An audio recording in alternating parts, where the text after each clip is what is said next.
Hey guys, welcome back to another video on the Inside Spurs show. On a happy Monday. Hope you're well. Hope you're looking after yourself and you're ready for a busy week ahead.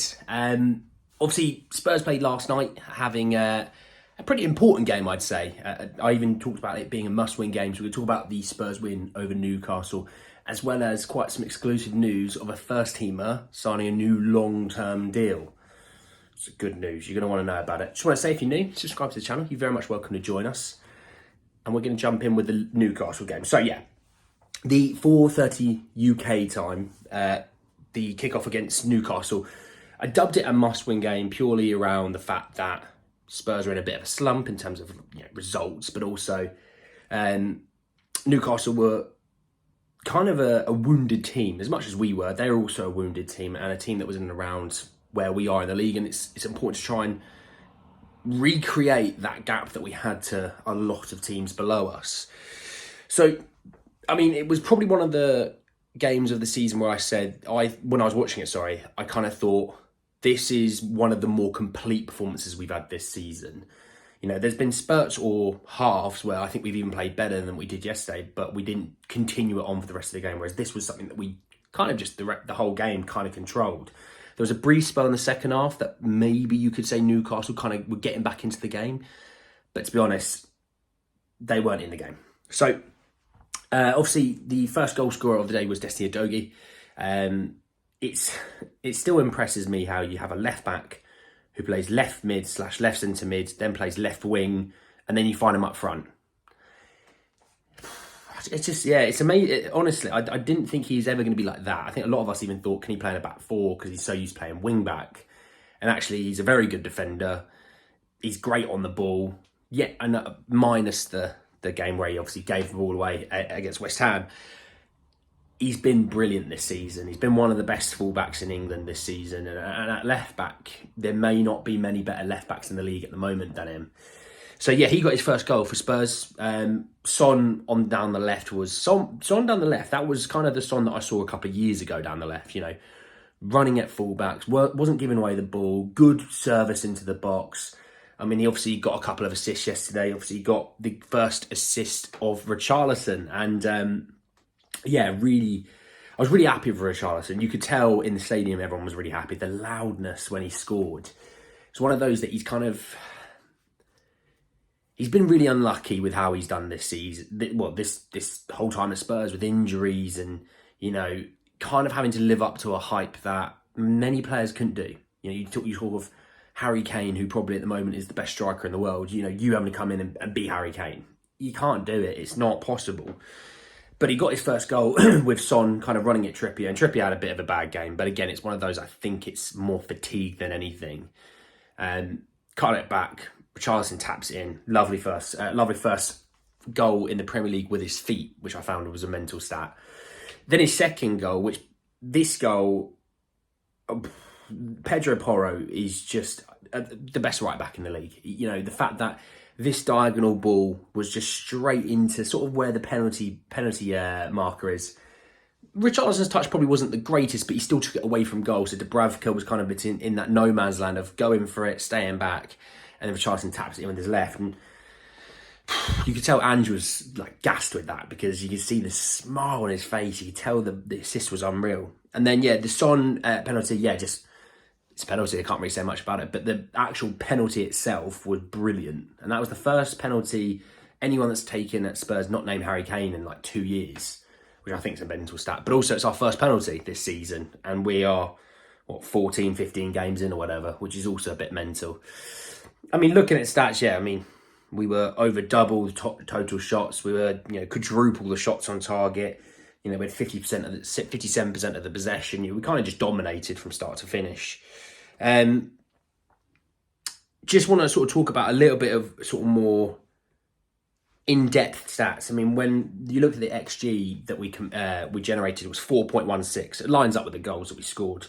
That was the most Newcastle have allowed to an opponent in the Premier League this season. Coming into tonight, no other side had gained more than 3.6. That's quite an achievement because Newcastle are a good team, and midfield-wise, Joel Linton and Bruno, they are very good. Miley's just come in. He looks like a really exciting talent. You still had Livramento and Trippier. Shah was at the back. I think Lascelles kind of was a little bit injured and wounded in that game, to be honest. You could tell after he collided with the advertising boards. But, again, also Nick Pope wasn't in goal. Let's put that into context. But even still, to generate 4, that's really impressive. Give you some more really, really interesting stats, on Pedro Porro. It came from SofaScore, who said that Tottenham defender Pedro Porro has been rated 7.51 as the highest performing defender in the Premier League this season. Like I said, best right back in the league. I don't think it's up for debate at the moment. You might have players going forward that are better or defensively a little bit better. There's no one that does the total package. Trent, you might find, does a little bit more going forward, but defensively, it gets skinned like a potato. You might find like an Aaron Wan-Bissaka, defensively unreal, right? Offensively, there's not much there. Pedro's kind of got it all, really, and I always continue to repeat this. I've been proved so right on Pedro Porro, saying that he could play in the right back and he could play in a back 4, and he's miles better than Emerson. And I reckon people are still waiting for him to have a bit of a downfall so they can come back and go, I told you Emerson should be playing. Emerson's this, Emerson's that, and it's night and day. Emerson is miles behind Pedro Porro's up there. And just want to kind of touch on one other stat before we talk about Richarlison in a little bit more detail. Sky Sports said that Spurs have registered 607 touches in the opposition's box this season, the most by any Premier League team. And you think of the turnaround from Mourinho, Nuno, Ryan Mason, Conte era of very negative football to now. It shows you the job that Ange has done, and he's done a fantastic job. I don't think any Spurs fan could kind of predict how, 1, we'd play, and 2, where we'd be in the season as we are right now. I don't think anyone predicted us to be there, or him to win 3 Manager of the Month awards in a row. He's been a breath of fresh air, and I think any time we lose a game, you're always going to get the Twitter pages, sitting there going, oh, Ange should have done this, Ange should have done that, and there's nothing wrong with disagreeing with your manager, but you also got to put it into context. He's not even managed 20 games at Spurs yet. Let's talk a little bit about Richarlison. So Ange talked about Richarlison and said Richy was important to us at the start of the year, but he wasn't fully fit. To get 2 goals, it wasn't just his goals, it was his general work rate, energy and physicality. He was everywhere. I thought his link-up play was actually pretty good yesterday. And I know that's normally something that sometimes lets him down. Yesterday was, brilliant, getting, holding up play, moving it on to, an advancing Kulusevski, who was very good yesterday. Son, obviously, on the wing, or Brennan Johnson, who I thought Brennan Johnson was very good yesterday as well. I think Richy had a really good game, and I was surprised he didn't get man of the match, to be fair, because I thought they'd give it to him. Richy also talked about how he says, I'm much better than before. Now I feel confident. I feel 100%. I think the surgery helped me a lot to recover in training. Now I'm training without pain, and this is helping me a lot. It's evolving every day now and thinking about the next game. And to be honest, I think now we are December 11th, 2 weeks to Christmas. Haven't done your shopping, you're warned. You think between now and January is 3 weeks, right? Just call it 3 weeks. I think you'll start to see Richy a lot more. And I don't see Richy moving in January because of obviously the fact I talked about. Son is going to be moving off to international duty. I think it's January 2nd. Richy's going to be really massive in January. And I think he might even sense that as well. The fact that he was up front and Sonny was out left, I think that was also, better, to be honest. I think Sonny can still be effective out left, whereas Richy isn't as effective. Whereas through the centre, there's a bit more of an aerial presence from Richarlison, does win headers, is good in the air. And I think come January time, he's going to be so crucial, to be honest. I think goals or, a replacement of Son's goals will probably have to come from Richarlison. And if you keep just putting the amount of good balls into the box that we do, he's going to get on the end of a few of these. So, really happy for Richy. But yeah, all in all, really, really good game. I thought the back 4 was magnificent. I thought Ben Davies had a really good game. Yeah, as much as I might think that we still should move on from Ben Davies in the summer, I thought he had a very, very good game. Vicario was really good. Obviously, the goal we conceded is not his fault, to be honest. I think that was just more lazy and sloppiness at the end of the game, but we were already 4-0 up at the time, so I'm not that bothered. The rest of the back 4, very, very good. Into midfield, Sarr, you can tell he's miles clear of Højbjerg, which was, you could really tell the difference between those two players. Højbjerg has value, But like I said, it's value when you're 2-3-0 up, or you're down to 10 men and you kind of have to hold on to a game. That's where his value is.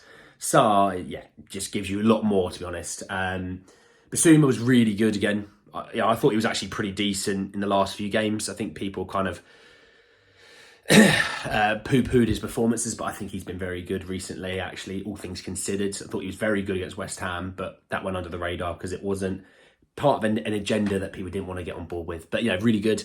Kulusevski, very, very good. The only issue is he's playing in a role where that's where potentially our best player plays. So once the best player's back, you probably find Kulu get shipped off to the wing, which kind of negatively affects Brennan Johnson, who I thought was very good.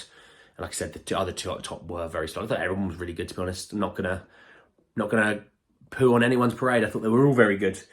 And then, just finish off with some exclusive contract extension talks. You'd be very happy that came from Fabrizio Romano, so it's true. And he said, exclusive, Tottenham reached an agreement with Destiny Udogie on a new long-term deal for the Italian fullback. Club sources confirmed deal in place and sealed. Understand it's all done. Spurs very happy with Udogie. Salary rise agreed. And I think, we finish off with this news story. I think it's brilliant. I think fair play to the higher-ups for realising, okay, there's a player who, he's very young in his early 20s, who's going to be crucial to what we want to achieve at Spurs. Let's lock him down for, a 5-year deal from now. He's probably got a 5.5-year extension, probably into 2029, no doubt, something like that. 2028, 2029. I know he had a long-term deal anyway, but obviously, he signed, went back on loan to Udinese for a year. This is his first proper season at Spurs, even though he got signed a year previous. He's magnificent. Him and Porro are a brilliant, fullback pairing. Romero, obviously great. Mickey, fantastic. I can't wait to have Mickey back, by the way. As much as Ben has been actually pretty decent, all things considered, it'd be nice to have Mickey back. There's something about a ball goes over the top of me going, that's Mickey's. It doesn't matter who you got up front, that's Mickey's. But Destiny, it's been great. And, the fact we've got such a young squad, there is so much room, I think, this season, just in this nugget of time, I think so much time this season for them to improve so much come next season when maybe we're playing 2 or 3 times a week and we've got a bit more of a different squad. I think you're going to really see the benefits of it all. Can't wait. Excited.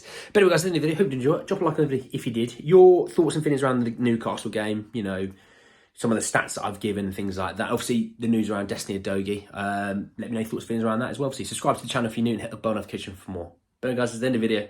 I'll see you all very, very soon. Take care, lads.